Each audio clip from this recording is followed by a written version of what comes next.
मालती गुस्से में आकर दबाएगी वृंदा का गला। अंगद के उड़ जाएंगे होश देखकर मालती का ऐसा रूप। जी हाँ दोस्तों, क्योंकि सास भी कभी बहू थी के आने वाले एपिसोड में ड्रामा अपने चरम पर पहुंचने वाला है।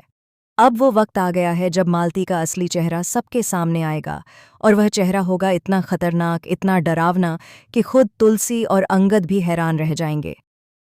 अब तक आपने देखा कि मालती हमेशा से घर में शांत स्वभाव की, सबको खुश रखने वाली बहू के रूप में नजर आती थी। लेकिन दोस्तों, जो कहानी अब शुरू होने जा रही है, उसमें मालती का गुस्सा और जलन उसे एक ऐसे अंधे रास्ते पर ले जाएगी जहां से वापसी नामुमकिन है। असल में अंगद और वृंदा की नज़दीकियों को देखकर मालती का मन भीतर से जलने लगा है।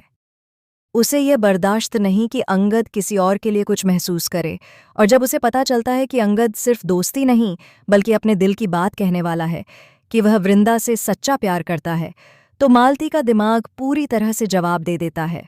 वह सोचती है, नहीं, ये नहीं हो सकता, अंगद मेरा था, मेरा है और हमेशा मेरा रहेगा। और इसी सोच के साथ शुरू होती है मालती की खतरनाक चाल।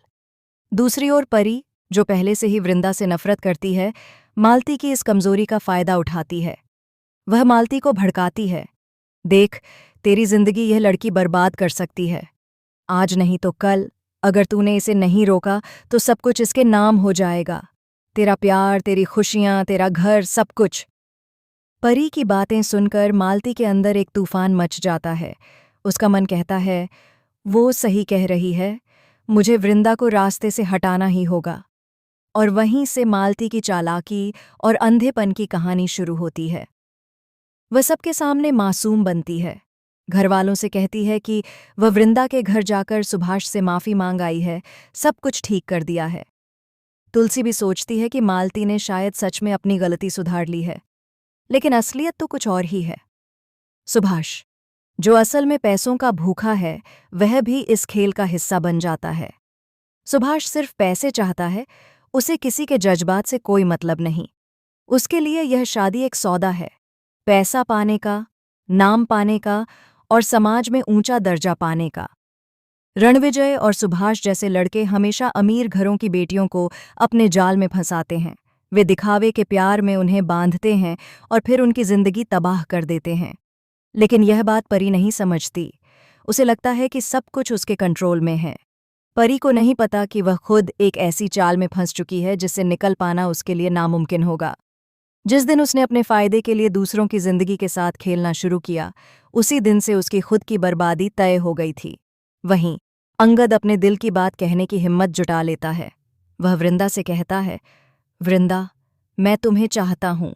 मैं जानता हूँ कि हालात हमारे खिलाफ हैं, लेकिन अगर तुम बस एक बार हाँ कह दो तो मैं सबके खिलाफ खड़ा हो जाऊंगा।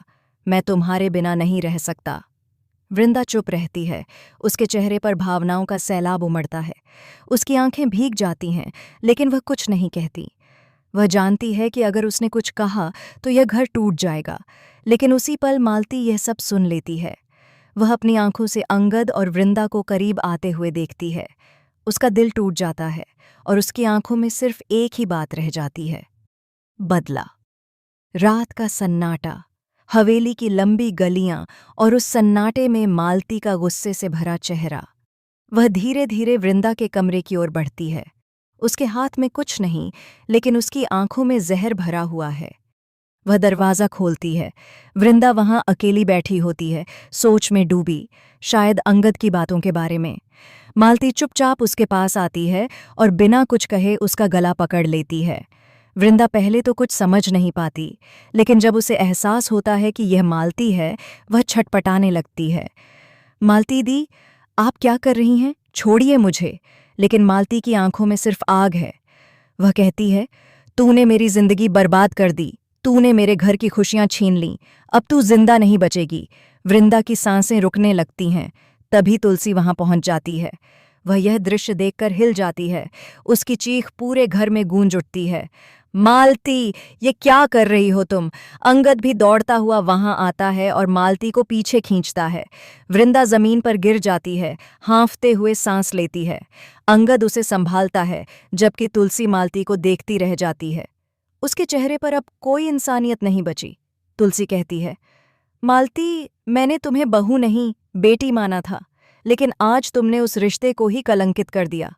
तुम इतनी गिर जाओगी मैंने कभी सोचा भी नहीं था। मालती टूटकर रो पड़ती है, लेकिन अब बहुत देर हो चुकी होती है। घर के बाकी सदस्य वहां आ जाते हैं। सबकी निगाहें मालती पर टिक जाती हैं। कोई विश्वास नहीं कर पाता कि यह वही बहू है जो हमेशा परिवार की इज्जत का ख्याल रखती थी। दूसरी तरफ परी यह सब देखकर भी पीछे नहीं हटती।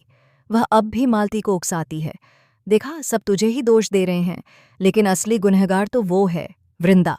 अगर तू नहीं रुकती तो वो फिर से तेरा सब कुछ छीन लेगी।